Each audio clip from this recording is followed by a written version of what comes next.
창세기 강의 45번째 시간으로 예배할 때라는 제목으로 말씀을 전하게 했습니다. 예배라는 것은 성도가 이 땅에서 배워야 할 가장 중요한 것입니다. 그렇다면 도대체 예배가 무엇일까요? 예배는 하나님의 백성들이 하나님에게 반응하는 것입니다. 하나님이 살아계시고 또한 세상을 통치하시고 하나님이 모든 좋은 것을 하나님의 백성들에게 공급하시는 유일한 의존과 사랑의 대상이심을 믿음으로 말미암아 하나님께 그런 의존과 사랑의 반응을 하는 것을 예배라고 합니다. 결국 예배라는 것은요, 하나님이 세상에 보이는 것, 세상에 강하다고 한 것, 또 세상에서 사람들이 의존하고 있는 것보다 진짜 중요한 분이심을 고백하는 행위죠. 결국 그래서 예배를 잘 드리고 있다라는 말은요, 하나님을 의지하고 의존하고 살고 있다는 거고요. 예배를 잘 못 드리고 있다는 건요, 지금 하나님 말고 다른 것을 의지하고 또 예배하고 있다라고 하는 것입니다. 그런데 이 예배는요, 인격적이고 또한 내적인 반응입니다. 그래서 이 말로 하나님을 아무리 내가 믿는다고 말을 해도요, 그 본질 안에서 하나님을 믿고 의지하지 않으면요, 참 예배를 드릴 수 없습니다. 또 이 내적인 이런 태도기 때문에요, 겉으로 잘 드러나지 않는 경우도 많아요. 많은 사람들이 자기가 정말 하나님을 예배하고 또 하나님을 의존하고 있다고 생각하지만 실제는 그렇지 않은 경우가 많이 있습니다. 왜냐하면 자기도 스스로 속기 때문이죠. 내면에 있는 인격적 반응이기 때문에요, 겉으로는 얼마든지 예배하는 것처럼 행세할 수 있습니다. 그런데 이 내면의 이 모습은 사실 우리도 잘 제대로 깨닫지 못하는 경우가 많이 있습니다. 내면에서 이렇게 하나님을 진짜 예배하고 있으면요, 외적인 반응도 또한 예배하는 반응이 나타나게 되어 있어요. 하지만 외적으로 잘 예배드리고 있다고 해서요, 그 내면이 그것과 항상 일치하는 것은 아닙니다. 그럼에도 불구하고 외적 반응과 내적인 이런 하나님에 대한 반응이 함께 일치할 때 그 예배가 진정한 예배라고 할 수 있죠. 그래서 이 땅에서 하나님은요, 우리가 이렇게 내적으로도 외적으로도 진정으로 하나님을 예배하는 자가 되기를 원하십니다. 또한 그래서 우리 삶에 이렇게 예배할 수 있는 기회, 또 하나님을 만나 하나님께 반응할 수 있는 그런 기회들을 주시면서요, 우리가 이렇게 하나님을 예배하는 자가 되도록 만들어 가시는 것입니다. 오늘 아브라함 말씀을 통해서 성도가 언제 이렇게 예배를 하게 되는지를 살펴보고자 하는데요. 첫 번째로 하나님의 약속을 받았을 때입니다. 이 아브라함에게 하나님이 약속을 주십니다. 그런데 그 약속이 그가 막닥뜨린 현실과는 너무나 차이가 있었습니다. 지난주에 살펴본 대로 우리 6절 말씀을 다시 한번 보시면요, 아브라함이 그 땅을 지나 세겜 땅 모래 상수리 나무에 이르니 그때 가나안 사람이 그 땅에 거주하였더라. 하나님이 내가 내게 보여줄 땅으로 가면 거기서 축복하고 큰 민족을 이루게 하겠다라고 약속을 주셨는데요, 그 땅의 현실은 그렇지 않았습니다. 첫 번째로 세겜 땅 모래 상수리 나무라고 하는 그 지명을 통해서 그 세겜이라고 하는 땅이 얼마나 우상 숭배가 팽배한 곳인지를 보여주고 있습니다. 결국 그 땅을 설명하는 가장 중요한 것이 선생님이라고 불리는 모래 상수리 나무라는 것만 보더라도요, 바로 아브라함이 첫 번째로 막닥뜨린 현실은요, 우상 숭배하는 세상의 현실이었던 것이죠. 하나님의 말씀을 듣고 하나님을 믿어서 어떤 시작을 하려고 했지만요, 그가 당한 현실은요, 하나님이란 존재에 대한 관심도 없고요, 자기 욕망을 이루고 또한 우상을 섬기는 세상의 현실과 맞닥뜨린 것입니다. 이게 바로 성도가 세상에서 경험하는 현실이에요. 교회에서 이것 저것에 대한 하나님의 말씀들을 듣지만요, 이것 일주일에 겨우 한 번, 두 번이죠. 세상에 가면 어떤 사람도 그렇게 성경의 원리대로 하나님의 말씀대로 살고 반응하지 않습니다. 세상 사람들은 다 이 우상 숭배의 원리대로 사는 거예요. 자기 욕망을 이루고 자기를 하나님처럼 만들려고 하는 그 일. 그러니까 그런 현실 가운데요, 내가 믿고 있는 것이 진짜인가? 내가 혹시 착각하는 거 아니야? 예수 믿는 사람들만 이렇게 별나게 엉뚱한 얘기를 하는 건 아닐까라는 그런 의심이 들 때가 자주 있습니다. 게다가요, 바로 이 세겜이라고 하는 땅은 가나안의 가장 중심지에 있는 땅입니다. 그래서 배꼽이라고도 불린다고 말씀을 드렸죠. 마치 지금으로 이야기하면요, 한국의 서울과 같은 곳이죠. 그런데 하나님이 주시겠다고 해서 그 가나안의 중심지에 갔더니요, 그 중심지, 그것은 아브라함에게만 좋은 땅이 아니라 이미 그 땅이 좋은 땅이었기 때문에요, 많은 사람들이 거기에 살고 있었어요. 가나안 사람들이 그곳에 이미 살고 있었음을 성경이 이야기하는 것은요, 아브라함이 얻을 땅이 거기에 하나도 없었다는 것이죠. 여러분, 이렇게 아브라함의 삶과 또 그 현실은요, 하나님의 약속과는 너무나 정반대되는 모습을 보이고 있습니다. 이럴 때 믿음이 약한 자들은 어떻게 반응하나요? 바로 믿음이 약하기 때문에요, 거기서 낙심하고요, 좌절하고요, 실망하게 되는 것이 가장 일반적인 모습입니다. 여러분, 이 믿음은요, 이렇게 갑자기 확 주어지지 않아요. 삶의 여정의 과정을 통해서요, 우리가 하나님을 경험하고 거기에서 이 세상 가운데 유혹도 받으면서요, 끊임없는 낙심과 실망의 과정들을 경험하지만 그때 하나님이 우리 믿음을 세워주시는 놀라운 은혜의 개입을 해 오십니다.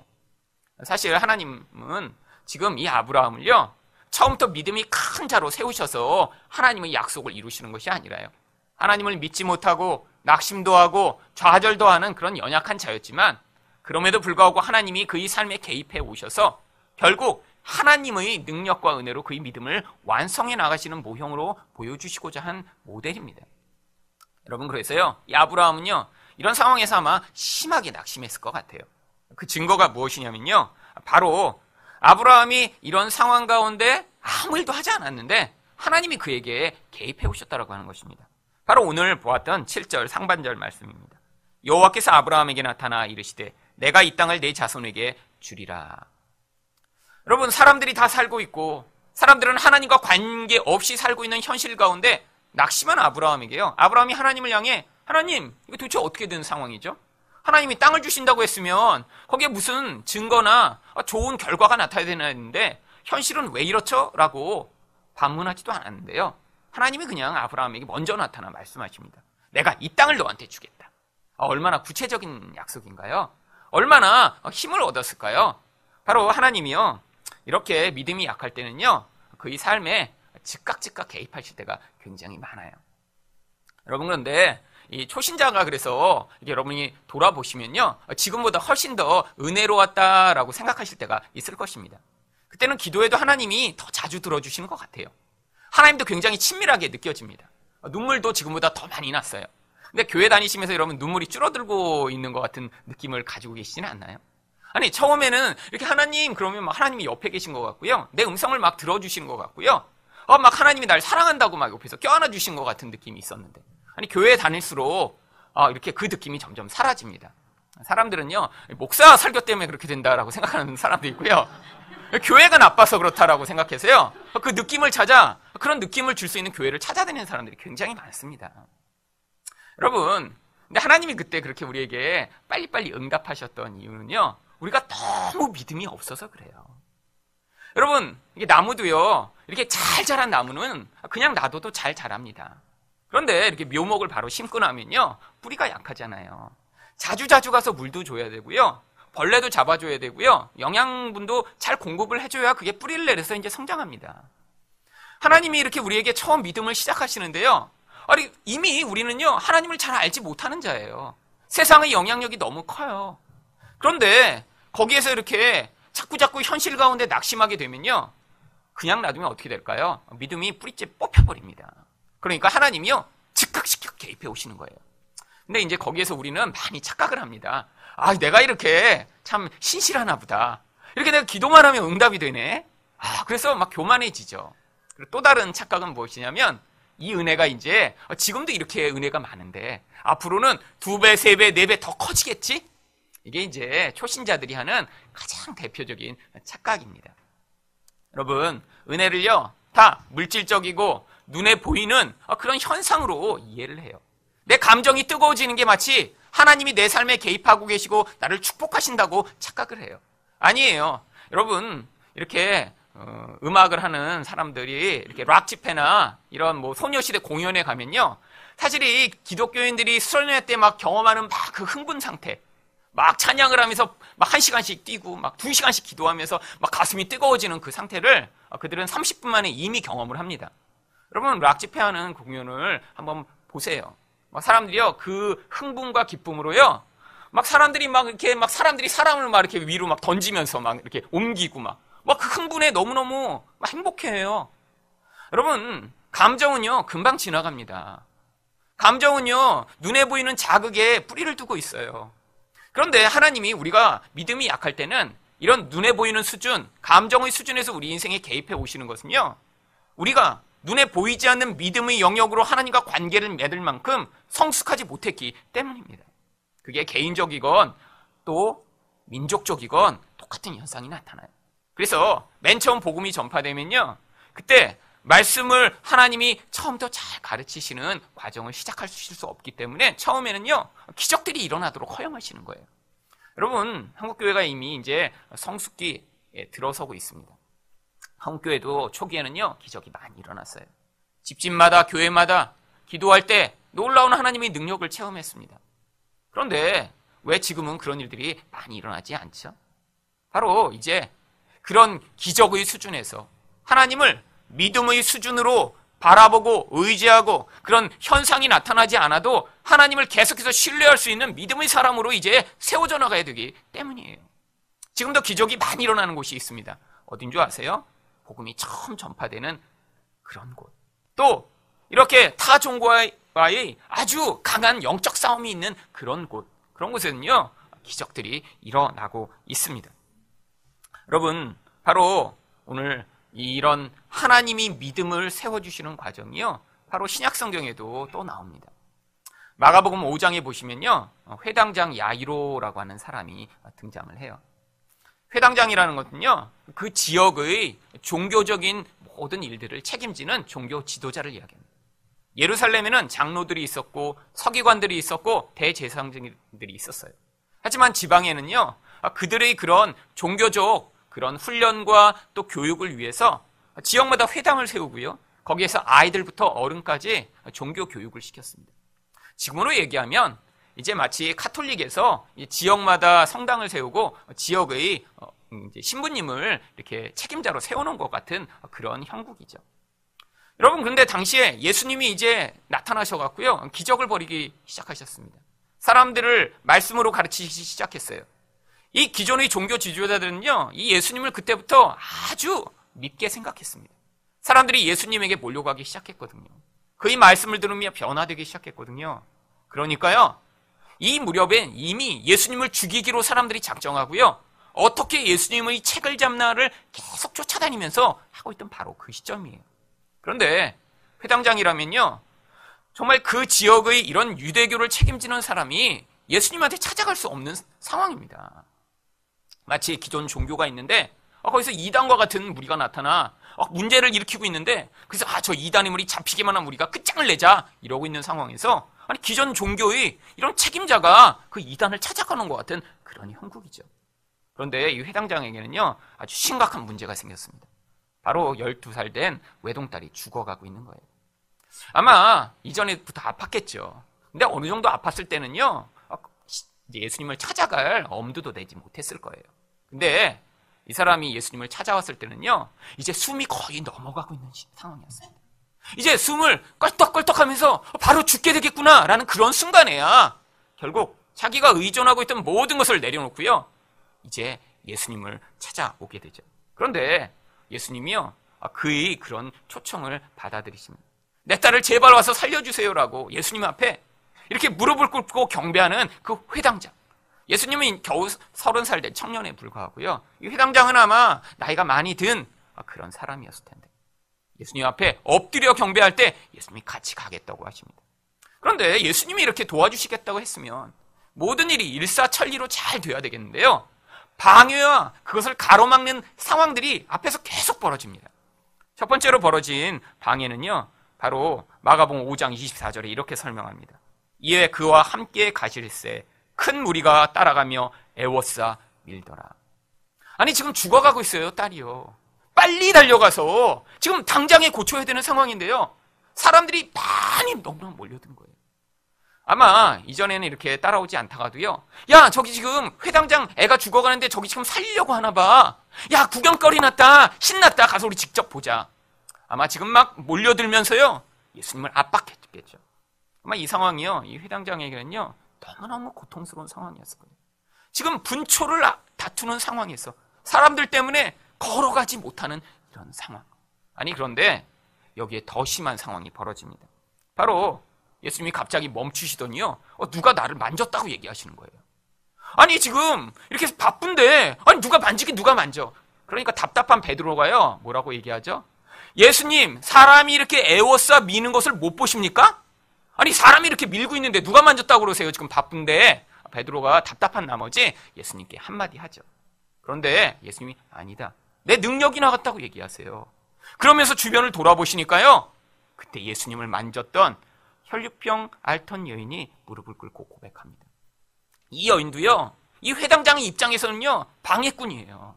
아니 내 딸을 지금 먼저 고쳐야 되는데 어떤 놈이 새치기를 냈어 지금. 그래갖고 지금 시간이 늦어지기 시작한 거예요. 예수님이 근데 일부러 그 자리에 멈추세요. 그리고요 그 여인을 자유케 하시는 은혜를 선포하십니다. 딸아, 내가 내 병에서 노임을 받았다. 네 믿음이 너를 완전케 했다라고 선포하세요. 근데 바로 그 여인이요, 이 회당장의 딸과 똑같은 해인, 12해나 혈류병을 앓던 여인이에요. 바로 이런 방해물이라고 생각했던 그 사건이요, 이 회당장에게는요, 아니 저 여인이 내 딸과 똑같은 해 동안 내 딸이 태어났을 때부터 저렇게 혈류증을 앓았는데 자유케 되었구나 라는 사실을 눈으로 보면서 그 방해가 다시 믿음을 회복시키는 그런 계기가 됩니다. 아니 그런데 이 믿음의 방해물은요 끝이 없어요. 여러분, 우리 인생 가운데 이렇게 한두 번 어떤 일이 벌어지고 우리 믿음이 그때 쫙 성장해야 되는데요, 그렇지 못하게 만드는 결정적인 일들이 너무나 많이 있습니다. 바로 그 다음에 나타나는 제일 결정적인 믿음의 방해물은 바로 마가복음 5장 35절 말씀이에요. 아직 예수께서 말씀하실 때 회당장의 집에서 사람들이 와서 회당장에게 이르되 당신의 딸이 죽었나이다. 어찌하여 선생을 더 괴롭게 하나이까. 여러분, 이것보다 더 낙심케 하는 상황이 어디 있겠어요? 아니 조금만 가면 된다고 생각했는데 낙심할 때마다 예수님이 도와주셨고 또 예수님이 그런 기적을 보여주시는 것을 통해서 이젠 소망이 있구나라고 소망을 예수님께 두려고 하는 그 찰나에 딸이 죽어버렸다라고 하는 소리가 들려옵니다. 여러분, 이렇게 믿음이 절벽으로 곤두박질 치려는 이 찰나에 예수님이 그 상황을 아세요. 여러분, 예수님은요 우리 인생에 우리 믿음을 세워주시고자 하는 목적으로 개입하고 계신 거예요.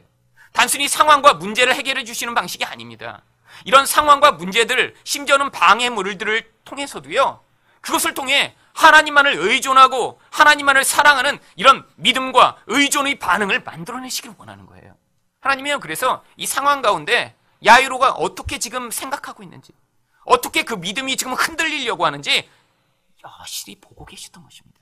그래서 뭐라고 말씀하십니까? 마가복음 5장 36절이에요. 예수께서 그 하는 말을 곁에서 들으시고 회당장에게 이르시되 두려워 말고 믿기만 하라. 여러분, 우리가 믿음이 흔들리려고 할 때 하나님이 우리 삶에 필요한 말씀을 선포하실 때가 있습니다.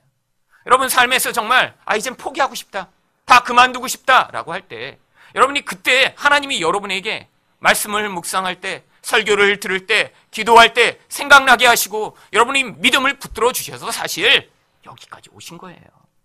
여러분, 인생 가운데 얼마나 우리 믿음이 흔들리는 경우가 많은가요? 아니, 하나님 눈에 보이지도 않는데 내 상황은 변하지도 않고 흔들리는데 도대체 하나님이 계시기는 계신 거야? 라고 포기하려고 하는 순간에 우연히 읽었던 말씀 한 절이, 우연히 들었던 말씀 한 구절이 우리 흔들리는 믿음을 붙잡아 줍니다. 여러분, 우리 인생이 그렇게 여기까지 온 거예요. 하나님이 우리 상황을 보고 계셨던 거예요. 우리 마음이 어떻게 요동하고 있는지 알고 계셨던 것입니다. 예수님은 지금 이제 상황이 급박해졌기 때문에 더 이상 이렇게 야이로의 믿음이 이런 흔들리는 과정을 통해 성장하는 것이 필요 없기 때문에 이제는 또 다른 방해물들을 제거하십니다. 바로 마가복음 5장 37절에 베드로와 야고보의 형제 요한 외에 아무도 따라옴을 허락하지 아니하시고, 이전에는요 그들이 밀면서 따라오도록 하셨어요. 뭐 하신 거예요? 사실은 죽기까지 기다리셨던 거예요. 왜죠? 예수님에게는요 누가 죽었건 살았건 그건 별로 중요한 게 아니에요. 왜? 예수님이 생명을 주시는 하나님이시니까요. 우리는요, 우리 인생이요, 정말 앞으로 이런 상황이 지속되면 나는 끝장날 것 같다. 모든 것이 망한 것 같다. 아무런 소망이 없다라고 생각할 때가 있어요. 아니에요. 하나님에겐 그것은 아무것도 아닌 문제입니다. 하나님은 온 세상을 창조하신 하나님이시고 죽은 자도 살리실 수 있는 분이시며 우리 깨어진 모든 상황과 관계를 회복하실 수 있는 그런 하나님이세요. 이것을 못 믿으니까 우리가 상황 가운데 낙심하고 좌절하고 우리가 피곤해지고 심지어는요, 더 이상 이 세상을 살 필요가 없다라고까지 생각하는 것이죠. 하나님은요, 하지만 이런 모든 상황들을 통해 우리 삶에 끊임없이 개입해 오십니다. 그런데 이렇게 하나님이 우리 삶에 개입해 오실 때, 그때 우리에게 나타나는 그 반응, 바로 7절 하반절에 아브라함이 보인 반응입니다. 자기에게 나타나신 여호와께 그가 그곳에서 제단을 쌓고. 여러분, 이게 바로 예배의 반응이에요. 어떤 예배요? 단순히 이렇게 주일에 와서 드리는 이 예배만 아니라 내 10년 가운데 내 하나님이 나의 삶에 개입하고 계시구나. 내 믿음이 흔들리고 무너지고 쓰러지려고 할 때 우리 하나님이 그걸 보고 계셨고 그 믿음을 붙들어 주셔서 내가 하나님을 찾을 수 없고 예배할 수밖에 없는 자구나 깨닫게 되며 하나님을 예배할 때 나타나는 그 반응이에요. 하나님이 이렇게 우리 인생 가운데 하나님의 약속과 개입으로 우리가 예배하는 자, 진정 하나님을 찬양하는 자가 되도록 만들어 가시는 것입니다. 두 번째로, 성도는 언제 예배하게 되나요? 약속에도 불구하고 상황에 변화가 없을 때 예배하게 됩니다. 8절 상반절 말씀을 보겠습니다. 거기서 베델 동쪽 산으로 옮겨 장막을 치니 서쪽은 베델이요 동쪽은 아이라.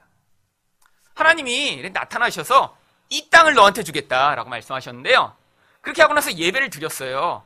예배를 드리고 나서 바로 다음 절이 뭐라고 얘기합니까? 이사를 갑니다. 이 땅을 주시겠다고 했는데요, 다른 데로 이사를 가죠. 바로 여기 나오는 이 베델과 아이는요, 세겜이라고 하는 가나안의 중심으로부터 남쪽에 있는 그런 곳입니다. 이스라엘은요, 이 세겜을 중심으로 가장 땅이 비옥하고요, 남쪽으로 갈수록 점점 건조해지면서요, 이스라엘 남부는 전부가 사막이에요. 결국 이 베델과 아이도요, 이 세겜보다 땅이 별로 좋지 않은 곳입니다. 그런데 좋지 않은 그 땅에서도요, 어디로 가냐면 베델이라고 하는 그런 마을의 옆에 있는 동쪽 산 위에 가서 거기에 장막을 쳐요. 아니, 하나님이 이 땅을 주시겠다고 했는데 세겜 땅을 주시겠다고 한 거거든요. 그런데 예배까지 드리고 나서 왜 이사 가서 그것도 마을에 들어가지 않고 산에다가 장막을 쳤을까요? 이게 바로 믿음이 없는 자가 행하는 모든 세상에서의 모습을 보여주는 거예요. 여러분, 믿음이 약할 때는요, 이렇게 하나님이 우리 인생에 개입해 오실 때 그때는 굉장히 행복하고 믿음이 막 싹 트는 것 같아요. 근데 믿음은 전인격적인 것입니다. 내 삶 전체를 하나님의 시각에서 바라볼 수 있는 능력이에요. 그러니까 그때는 이제 하나님이 주시나 보다, 그리고 눈을 떴는데 그러고 나면 사람들이 이렇게 싹 전염병으로 다 죽고 나서 우리 가족만 거기 살아남아서 이게 내 땅이네 이렇게 돼야 되는데 상황이 변화가 하나도 없는 거예요. 여러분, 믿음은요, 그 상황을 뛰어넘어 하나님의 시각으로 바라보는 것입니다. 근데 이 믿음이 처음부터 주어지지 않는다니까요. 예배 한번 드렸다고요, 믿음이 우리 인생에 갑자기 오는 것이 아니에요. 아브라함도 또 낙심한 것이죠. 실망한 거죠.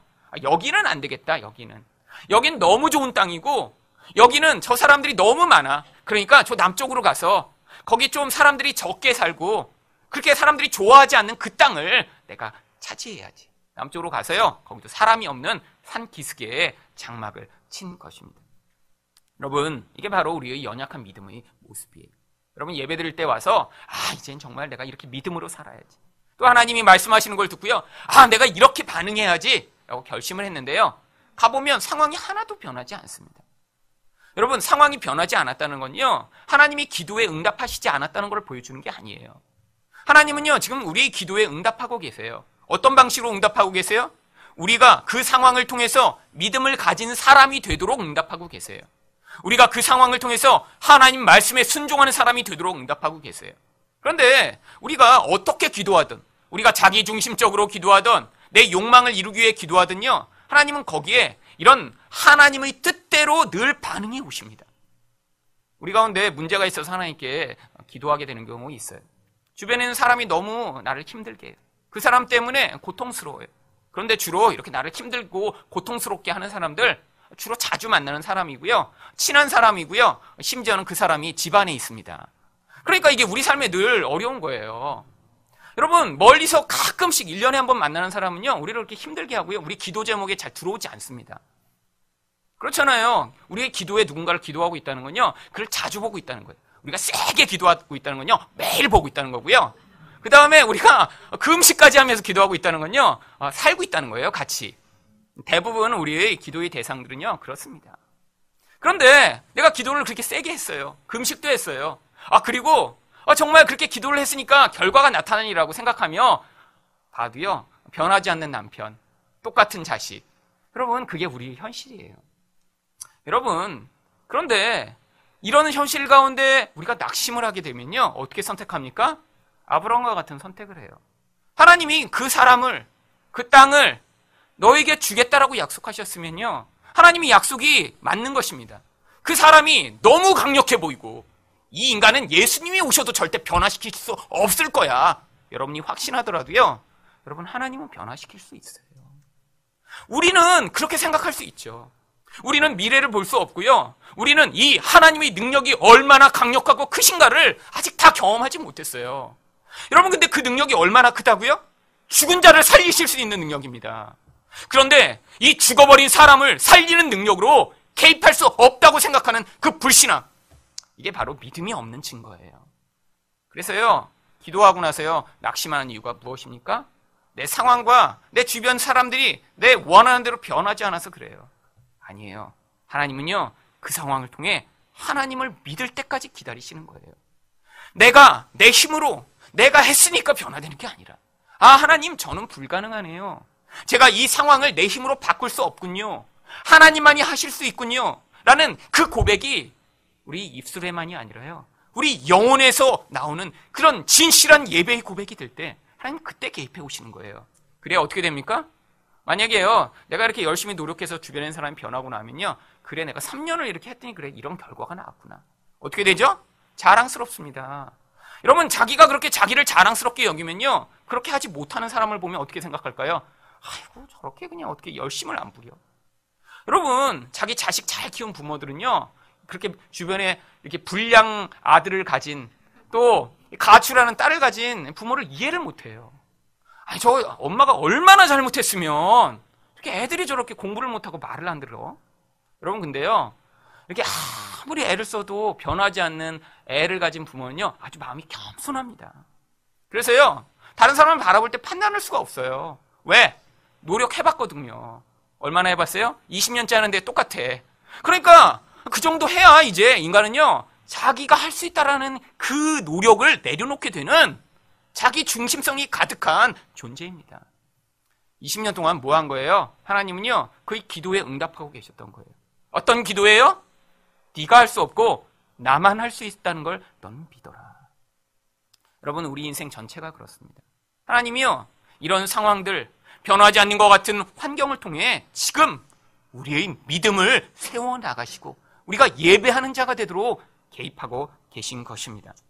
그런데 이렇게 상황이 변하지 않으니까요, 아브라함이 거기서 한 일이 무엇이죠? 8절 하반절입니다. 그가 그곳에서 여호와께 제단을 쌓고 여호와의 이름을 부르더니. 여러분, 앞절과 달라진 게 있습니다. 앞에는 제단만 쌓았어요. 그런데 지금은 뭐까지 하죠? 여호와의 이름도 부릅니다. 여러분, 제단을 쌓는다는 건요, 예배를 드렸다는 거고요, 여호와의 이름을 불렀다는 건요, 기도를 했다는 거예요. 마치 뭐와 같냐면요, 처음에 답답한데 하나님이 개입하시면요, 이제 주일 예배 나오기 시작한 것입니다. 근데 언제 금요 예배도 드리시고 또 언제 새벽 기도도 나오시죠? 상황이 내 마음대로 점점 돌아가지 않아서 더 이상 어떻게 할 수 없을 때. 사실 근데 대부분 이 믿음이 견고하지 않은 분들이요, 그런 어려운 상황들을 통해서 이 예배하는 자리로 더 많이 나오게 돼요. 여러분, 그래서요, 이 금요 예배 이렇게 보면요, 기도를 하는 자리로 나오는 분들은 마음이 굉장히 가난한 분들입니다. 어쩔 수 없이 나와야 되는 이런 교역자 빼고 나머지 분들은요, 상황이 좋아지면 이렇게 열심히 나오시는 분들이 이제 안 나와요. 상황이 나쁠 때는 거리가 관계가 없습니다. 왜? 거기 가서라도 기도를 해야 하나님이 내 상황에 개입하실 것 같고 은혜를 베푸실 것 같으니까요. 그래서요, 열심히 나오죠. 새벽 기도도 찾아서 열심히 하고요.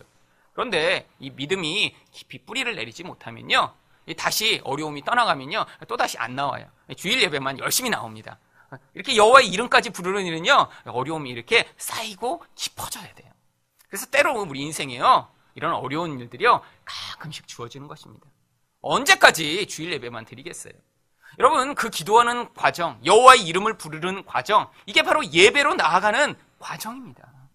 여러분, 평생 기도만 매일같이 하고 살 수 없어요. 하지만 우리 인생 가운데 이런 어려움의 과정을 통해 이렇게 하나님을 의존하는 태도가 어떤 과정을 통해 배워지지 않으면요, 나중에도요, 우리 영혼 안에서 하나님을 찾는 이 의존이요, 깊어지질 못해요. 표면적인 그리스도인에 불과한 거예요. 그냥 형식적으로 얼마든지 와서 예배드리고 갈 수 있습니다. 하지만요, 하나님이요, 이런 어려움의 과정, 하나님께 예배해도 변하지 않는 환경을 통해요, 우리 내면에 더 깊은 예배를 드릴 수 있도록 만들어 가시는 것이죠. 결국 이렇게 예배했는데요, 하나님이 그러면 좀 개입하시면 좋잖아요. 다음 절이 뭐라고 이야기하냐면 9절입니다. 점점 남방으로 옮겨갔더라. 그러면 이 남방이라고 번역된 이 단어는요, 원래 히브리어로 읽으면 네게브라고 되어 있습니다. 이 네게브라고 하는 단어는요, 지금도 이스라엘에서 사용하는 지명이에요. 이스라엘의 남부 절반 정도를 다 네게브라고 불러요. 이 네게브는 지금도 그런데 뒤에다가 어떤 수식어를 붙여서 같이 사용하냐면요, 네게브 사막이라고 부릅니다. 영어로는 데저트 네게브라고 불러요. 사막이란 게 어떤 데죠? 비가 안 오는 데예요. 여러분, 왜 거기까지 내려갔을까요? 아니, 베델과 아이라는 건요, 마을이 있다는 거고요, 사람들이 살고 있다는 거 아니에요. 근데 거기서 예배 드렸어요. 예배만 드린 게 아니라 기도도 열심히 했어요. 그런데 그 다음의 아브라함의 선택은요, 여기도 안 되겠구나. 상황을 보니까 좋은 땅은 거기도 이미 다 사람들이 차지하고 있어요. 도저히 안 될 것 같아요. 나는 지금 겨우 몇백 명, 몇십 명이랑 같이 이렇게 살면서 양치고 있는데 거기 살고 있는 그 사람들을 내쫓고 내가 이 땅을 차지하는 건 불가능하겠구나. 그래서 어디로 간 것이에요? 사막으로 스스로 들어간 것입니다. 이 네게브라고 하는 곳은요, 1년에 비가 200mm도 오지 않는 곳입니다. 여러분, 200mm밖에 비가 안 온다는 건요, 아주 건조하고요, 힘든 환경이라는 것이죠. 여러분, 왜 네게브로 가게 됐죠? 하나님이 보내셨나요? 아니요. 하나님의 약속을 믿지 못해 스스로 인간적으로 선택한 거예요. 우리 인생에서 그래서 우리가 이렇게 환란을 깊어지게 만드는 이유가요, 하나님 때문이 아닙니다. 인간적인 선택을 끊임없이 우리가 스스로 하는 거예요. 하나님을 찾지 못하는 그런 불신앙이 우리 안에 근원에 있으니까요, 자꾸 이런 상황이 내 원하는 대로 돌아가지 않으면요, 자꾸 내가 눈에 보이기 좋은 것, 내가 선택하기 좋은 것, 다른 사람이 저쪽으로 가봐, 거기 사람이 없어 라고 하면 거기에 혹해서 선택하는 것이 우리들의 일반적인 모습입니다. 근데 하나님이 왜 여기는 지금 나타나시지 않나요? 하나님이요, 이 과정을 통해 아브라함에게 진짜 예배를 가르치시려고 지금 준비하고 계시기 때문입니다. 성도는 그래서 언제 예배를 드리게 되나요? 마지막으로 하나님의 능력을 경험했을 때입니다. 바로 이렇게 네게브까지 갔는데요, 성경은 거기에 뭐라고 얘기하냐면 그 사막에 기근이 들었다라고 얘기합니다. 아니, 사막에 기근이 들면 어떻게 해요? 이건 도대체 견뎌낼 수가 없는 환경이 된 거죠. 결국 그래서 아브라함이 선택한 게요, 바로 애굽, 이집트로 내려간 것이에요. 근데 그 이집트로 내려갈 때 뭘 경험하죠? 거기서요, 아내를 뺏기는 최악의 상황을 경험합니다. 사실 아브라함에게 있어서 자식도 없기 때문에요, 아내가 없으면 이제 아무도 없는 거예요. 이제 노년에 의존하고 같이 대화하고 사랑을 나눌 대상이 아무도 없어진 것이죠. 그런데요, 그 애굽을 다녀와 바로 13장에 이렇게 또 예배를 드립니다. 13장 3절과 4절입니다. 그가 네게브에서 길을 떠나 베델에 이르러 베델과 아이 사이 곧 전에 장막 쳤던 곳에 이르니 그가 처음으로 제단을 쌓은 곳이라 그가 거기서 여호와의 이름을 불렀더라. 여기서는요, 이미 제단을 쌓아놨기 때문에요, 이제 다시 제단을 쌓지 않고 그 제단에서 번제를 드리고 하나님의 이름을 부릅니다. 애굽에 가서 도대체 무슨 일이 있었던 거죠? 하나님이 개입하시는 것을 경험한 거예요. 그런데 그런 상황에서 아브라함은 원래 아무것도 할 수 없는 상황이었습니다. 아브라함이 어떤 마음으로 이 애굽에 내려갔는지 창세기 12장 12절은 이렇게 이야기합니다. 애굽 사람이 그대를 볼 때에 이르기를 이는 그의 아내라 하여 나는 죽이고 그대는 살리리니. 여러분, 가면 빤했어요. 사라가 예뻤습니다. 그러니까 예쁜 아내를 빼앗고 자신을 죽일 것 같은 두려움에 사로잡힌 거예요. 그러니까 아내 보고 뭐라고 그래요? 당신은 내 누이라고 하세요. 나는 그래서 이 상황을 견뎌낼 수 있도록. 사실 이 아브라함이라고 하는 사람은요, 남편으로서 사실 빵점인 사람이에요. 사실 이렇게 밤에 지나가는데 앞에 불량배 오니까 아내 보고 여보 그냥 가, 나 저쪽으로 갈게 하고 이렇게 도망가는 이런 남자. 그런 남자 사귀면 안 되죠. 결혼했는데 남편이 위협이 오니까 가족과 아내를 다 위협으로 몰아넣고 자기 혼자 도망가려고 도망간 남자. 이런 남자 믿을 수 없죠. 여러분, 이 아브라함은요, 두려움이 가득한 사람입니다. 자기 생명에 대한 두려움으로요, 자기가 돌보아야 할 아내까지도 자기 목숨을 보존하기 위한 도구로 삼는 그런 사람이에요. 사실 비열한 사람이죠. 여러분, 심령이 약한 자입니다. 여러분, 강한 사람은요, 여보, 누가 당신을 빼앗으려고 하면 내가 생명을 다하더라도 내가 구해줄게. 말이라도 이렇게 해야죠. 말이라도. 미리부터 아내한테, 여보, 내가 보기에 당신은 아름다운 여자라. 여러분, 치사하죠. 치사해요. 여러분, 근데 이런 치사하고 두려움이 많은 인간을 하나님이 선택하셨다는 거예요. 왜죠? 믿음은 우리 용기로부터 말미암는 것이 아닙니다. 믿음은 우리 것이 아니에요. 믿음은 하나님의 것이에요. 하나님이 이렇게 약한 자, 두려운 자, 치사한 자를 택한 다음에요, 이 삶의 과정을 통해 그 영혼을 뚫고 들어와 우리가 하나님을 믿는 자, 강한 자가 되도록 바꾸어 나가시는 것입니다. 여러분, 자기 삶에, 자기 가진 것에 이 힘의 근거, 용기의 근거를 둔 자는요, 반드시 무너지게 되어 있어요. 그런데 이렇게 치사하던 아브라함이요, 이런 하나님을 경험하며 그 인생의 변화를 경험하기 시작합니다. 나중엔요, 300명을 가지고요, 수만 명의 연합군을 쳐서 자기 조카를 빼앗아 올 수 있는 그런 담대한 사람으로 변화되죠. 여러분, 이게 바로 하나님이 우리 인생 가운데 개입해 오시는 방법입니다. 하나님이 이렇게 개입해 오실 때 어떻게 개입하셨냐면요, 창세기 12장 17절을 보시면, 여호와께서 아브라함의 아내 사레의 일로 바로와 그 집에 큰 재앙을 내리신지라. 여러분, 당시의 바로는요, 전 세계에서 가장 강력한 왕이에요. 이렇게 당시에 이집트처럼 문명을 이루고 살고 있던 나라가 전 세계에 없었습니다. 그런데 세상의 가장 큰 왕이라고 하는 그 바로가요, 아브라함의 아내를 빼앗았더니요, 재앙이 내려서 결국 아내를 돌려줄 수밖에 없는 상황을 만드시는 걸 아브라함이 목격한 거예요. 혼자 힘으로는 아무것도 할 수 없는 상황, 내 힘으로는 정말로 부끄러운 그런 상황. 그런데 하나님이 그 인생에 개입해 오시는 것을 경험하게 되면서 그가 믿음을 가지게 되는 것이죠. 여러분, 믿음은 우리의 것이 아닙니다.